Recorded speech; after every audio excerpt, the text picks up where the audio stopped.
I think I'm live now on YouTube. I hope I am.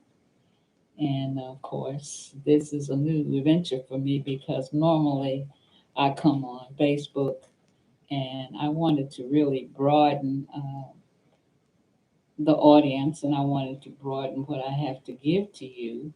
And so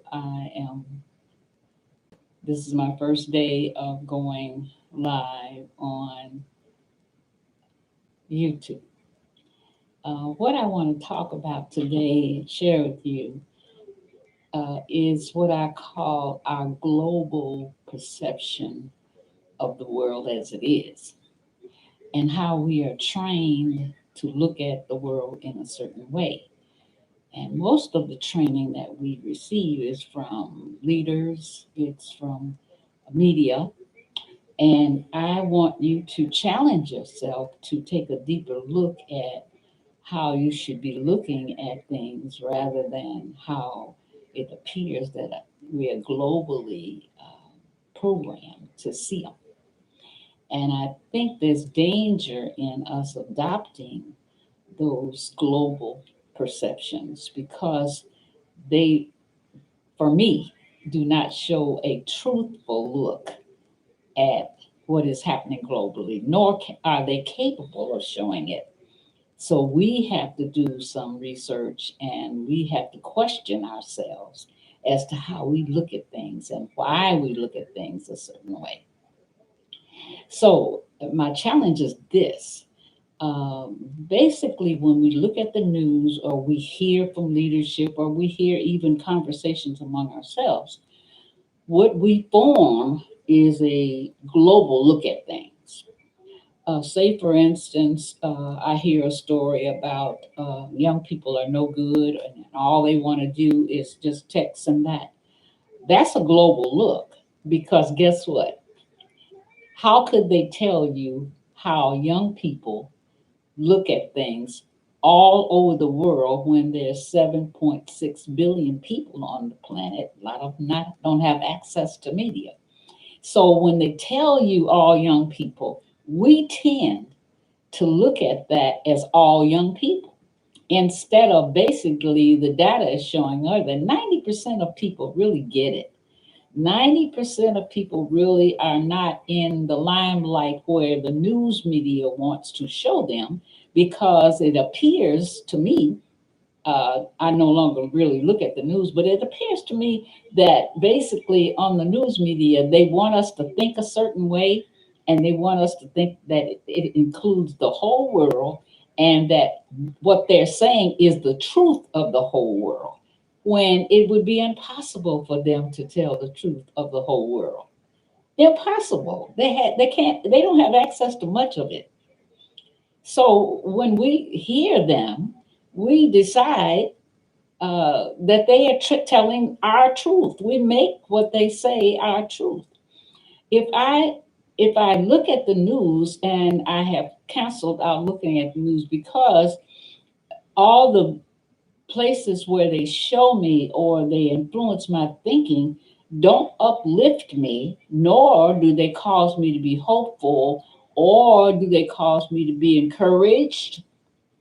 They simply traumatize me. I feel traumatized by listening to who shot a person, who raped a person, how we are going down the tubes because the government is gone and people are fighting each other and divisive. All of that data comes to me through the media. So if I'm listening to all of that and I'm taking it in as truth, and I don't pick it apart to see how it impacts my life and my thinking and my interaction with people. And it's very difficult to have a perception of my own if I am allowing all perceptions from other places to come in and influence me. So when somebody says all young people are going down the drain, and then they show me picture after picture after picture of young people going down the drain, then unless I look at that, saying that first of all, they can't.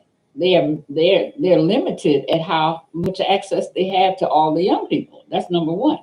Number two is, how could they say that all young people are going down the drain when they don't have access to most young people? The second part of that is 90% of people are kind of doing okay, but because they're doing okay, and it doesn't cause the same kind of reaction that the not okay people are doing. News media doesn't focus on the persons that are doing well. That is not sensationalism. Sensationalism in news media causes them to make money. And the nice stories about somebody petting a dog and somebody saving a dog are minimal compared to the ones we get that are not uplifting or showing most humans the condition of most humans, and that's just trying to make it through the day and doing a lot of caring work, doing a lot of interaction with each other that is loving and kind. There, and the media is not going to show us that. As a result of that, we globalize our thinking based on media, not on my searching out and finding ways to uh, examine what is happening in my life. And my truth is the one I should honor. My truth, not the one that is programmed to honor divisiveness and negativeness and that we're all going down the tubes. I don't want that as part of my life. I don't want to have to process that, because if media says that to me and I'm looking at media all day long, I have to process that just like I would food. So I choose not to take that in, and that's why I do not look at the news. Most news I get is is at breakfast in my building where people are talking about 24/7, looking at the news and what it offers. And I had to minimize the time I spend there because it was so depressing. Because they weren't talking about anything that was uplifting. They weren't talking about any of the things that people do that are loving and kind. They weren't. So I had to limit my time down there. So by the time I go down to breakfast now, they will have told all the negative news. And so there is an avenue open just to have honest and loving and happy dialogue among the residents. So that's what I've chosen to do. So I am challenging us to take a look at that and see how involved we are in believing the sensationalism of the media, which only is able to tap into 10% of the people on this planet, where the number is 7.6 billion people.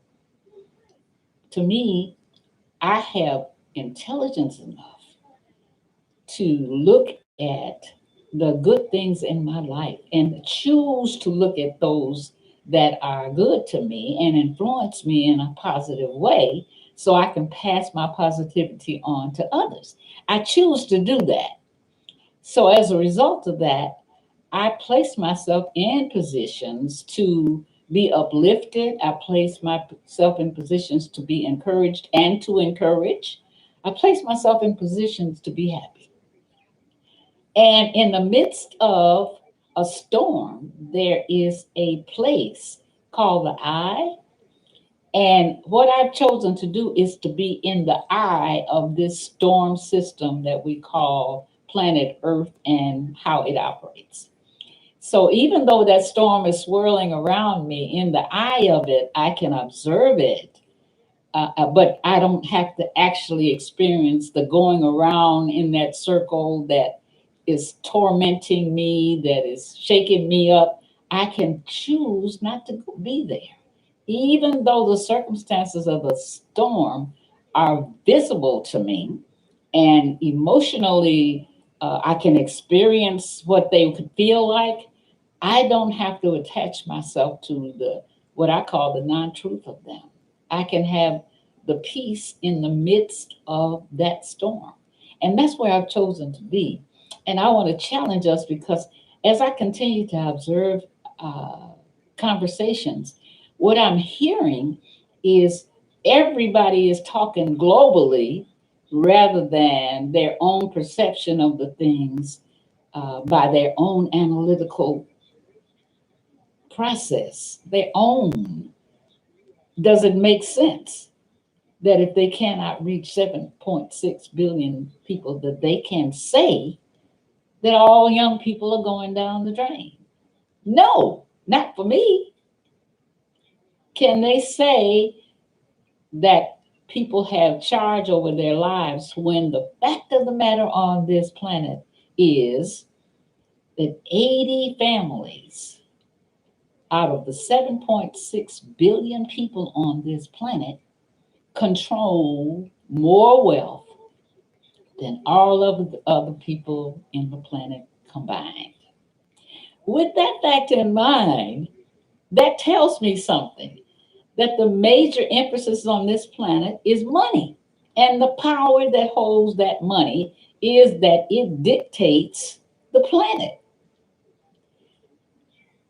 to a major degree, that we have allowed it to not allow us to understand that we need to be unified if it's not going to be pleasant for us by 80 people or 80 families controlling all the wealth, because they dictate the country, they dictate the world, they dictate everything that happens has a money trail. And so when you see, and I'll give an example of that, when you see somebody challenge the money trail, they could go, they could be killed. If you look at our history and the leaders that have challenged the system, which is based on greed, power, and money, many of them have been assassinated. One of them is one of my culture, Martin Luther King. When he told those people in to go on that bus boycott, they didn't have anything but unity and belief that it could come about. And they walked to and fro to their jobs and other responsibilities for one whole year. And they bankrupt that system from that bus boycott.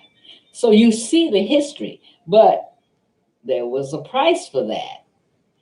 When the system that holds all the power and all the money sees anybody rise up that has influence over people that would challenge that system of money and power and greed, they are in trouble. And I hear over and over again those people who have taken that stand know they are in trouble, because this system does not want to operate other than how it operates.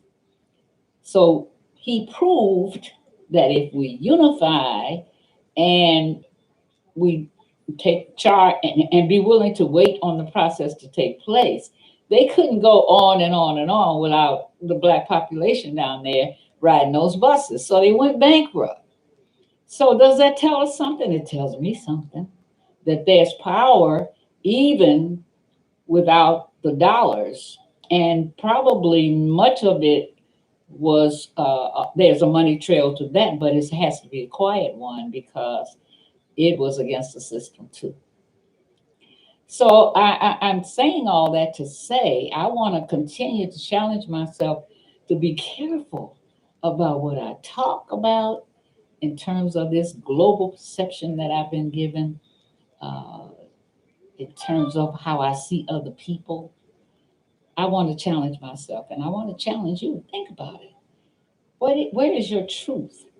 Why are you conversing the global truth and not your own? Is your own the global truth? Well, if you dissect the global truth, you see that all young people aren't going down the drain. All young people don't want to just text. One thing I like about Steve Harvey on his show is he shows many facets of people who have stepped out of that global perception to aid and love and contribute to people on this planet in a loving and kind way. He over and over has that on his show.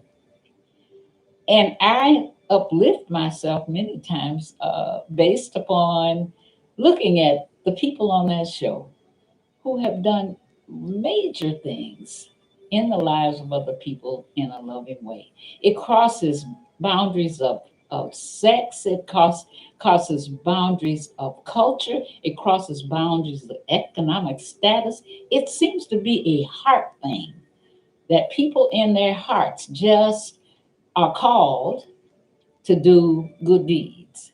And I think that what is missing in our lives is most of that is never going to be shown by the media, so we don't get bombarded with the goodness of the planet, the good people of the planet. We only get bombarded by those who are in the system with the power and money that runs a system.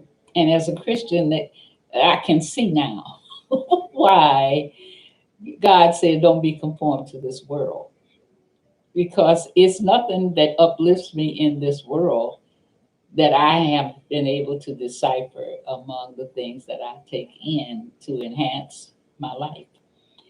That I have to be very selective about what I take in and who I take in, the places I go, the people I talk to, what I say, what who talks to me, and I have to use discretion about it because most people are so programmed to talk about things from a global perception that is an untruth because they haven't discovered that it is an untruth. And that's dangerous because that's why the 80 families can control everything. It's because they blindside us with a system that doesn't allow us to really see the reality. If 80 families control more wealth than all the rest of the world, that's a lot of control.